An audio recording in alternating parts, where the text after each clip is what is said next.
Nicholas is a sickly young boy living by the sea with his mother.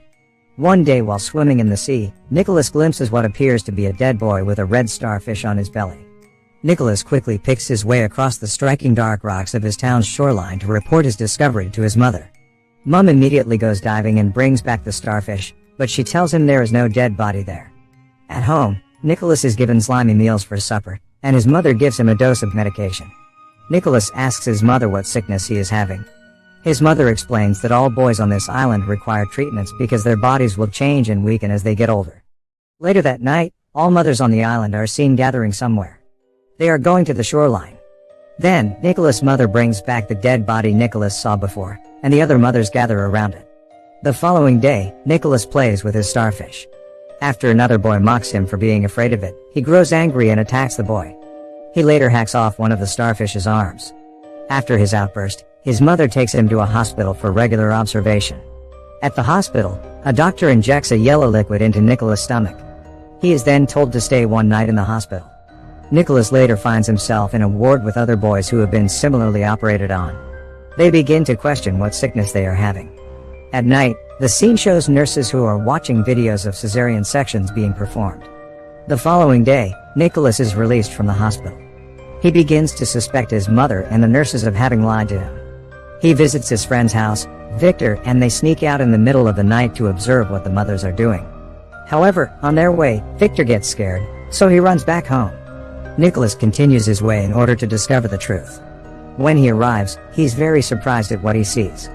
He sees the women lying together completely nude, writhing around in the mud, and passing an object from one to another. He immediately runs back home. A few hours later, at home, he sneaks a peek at his mother as she is showering off the mud. He observes that she has what appears to be suckers on her back. Back at the hospital, Nicholas is given an ultrasound. To his mother's apparent joy, they hear the heartbeat of a fetus. Nicholas is then taken into a room to stay another night in the hospital while waiting for the final surgery. In that room, he meets other children, including his best friend, Victor. Later that night, Victor is operated on. After the operation, a creature is taken out of his stomach and put in a jar. Victor dies during the operation. In the morning, Nicholas asks the nurse about Victor's whereabouts. The nurse lies, and tells Nicholas that Victor is recovering. A nurse brings a conch shell into the ward, saying that Victor has sent it to them. Nicholas's mother visits him, and she brings food for him. However, he refuses to eat what she feeds him. When she becomes upset and begins to look through his sketchbook, he accuses her of not being his mother. They then sedate him and take away his drawing book. In the hospital, Nicholas develops a friendship with one of the nurses, Stella, who seems to have taken a liking to Nicholas. Stella sneaks Nicholas crayons and draws with him. Nicholas' drawings include a dead boy and starfish, but also a bicycle, a car, a building, and a giraffe. Stella then tells him a secret. She shows Nicholas a file with pictures of women with suckers on their backs, including one of a young girl. That night, she takes him down to the sea, shows him the suckers on her back, and allows him to touch them before taking him into the water. However, due to being in the water for too long, Nicholas passes out.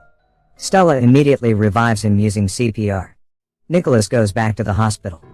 At night, he sneaks into another room, where he finds one of the boys.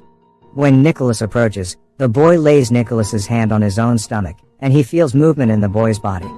After forcing Nicholas to press on his stomach, he begins to vomit. Nicholas runs away in fear and enters a different room.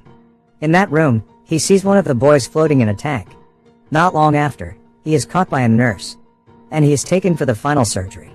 After the surgery, Nicholas awakens in a tank. He is in restraints and sees what appears to be two babies inside the tank with him. He is shocked to see this, and he faints. Nicholas wakes up and again finds himself by the sea with Stella. They again enter the water, but this time she presses her mouth to his as she swims with him, giving him air to breathe underwater. She pushes him to the surface, and the two end up in a small rowboat floating away from the island. After making sure Nicholas has a drink of fresh water, Stella slips back into the sea, presumably to go back to the island. Nicholas stays on the boat and, by nightfall, finds himself approaching the harbor of a major city. And that's the ending of the movie. Now, for the explanation. The story is happening in a place by the sea where we see a group of humanoids living their lives.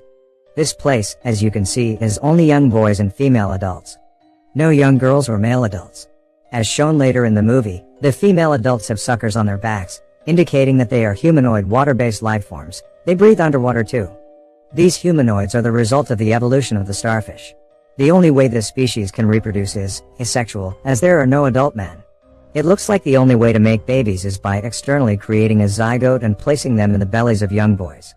The bodies of these boys seem to be able to host the fetus up until one point. After that, the fetuses need to be surgically removed and grown externally. Sometimes, if the boy's body is able to survive, they place the boy in a tank where the fetus grows externally in the water while still connected to the boy. As we can see in the movie, Nicholas is being given medication every day. This is to prepare his body to host the fetus. When it is time, he's admitted, and the zygote is injected into him. Other boys on the island are being given the same treatment. We can assume that all those young boys are stolen continuously from cities and taken to this seaside place. In the movie, we can see Nicholas draws not only a dead boy and starfishes, but also a bicycle, a car, a building, and a giraffe. Nicholas is drawing these from memory, as they cannot be found in the village. This suggests that he was kidnapped as a baby and brought there. However, the boys grow remembering very little where they came from. At the beginning of the film, Nicholas saw a dead body. We can assume that he died while trying to escape, and those women chose to keep it a secret. In the film, we also see the women lying together, writhing around in the mud, and passing an object from one to another. This is a kind of birth reproduction ritual. Having a baby among them drives those women into a maternal frenzy, and they produce zygotes, which is then gathered and injected into boys to impregnate them. In another scene, we're shown a glimpse of the humanoids watching a video of a cesarean operation. This is how they have been figuring how to cut the abdomens without hurting the fetuses. It appears that the humanoids usually get the cesarean cut wrong and end up killing the host kid. We can see this happens to Victor, who dies after the operation. However, sometimes they are able to cut just right and transfer the host into the incubation tank. This happens to Nicholas, who survives the operation. Once inside, the fetuses grow pretty quick and the host stays alive, perhaps to be implanted with another zygote afterward. At the end of the movie, Stella, who genuinely loves Nicholas, decides to save him from his misery. She then sneaks Nicholas out and takes him to a boat. This appears to be the way the humanoids travel and enter into human cities to abduct kids. As it becomes night, Nicholas sees that he's approaching the shore of a human city. We can assume that he will be rescued and unite with his original parents. And that's my explanation for the movie. Subscribe for more videos like this, turn on notifications, and leave a like to help the channel out. Thank you.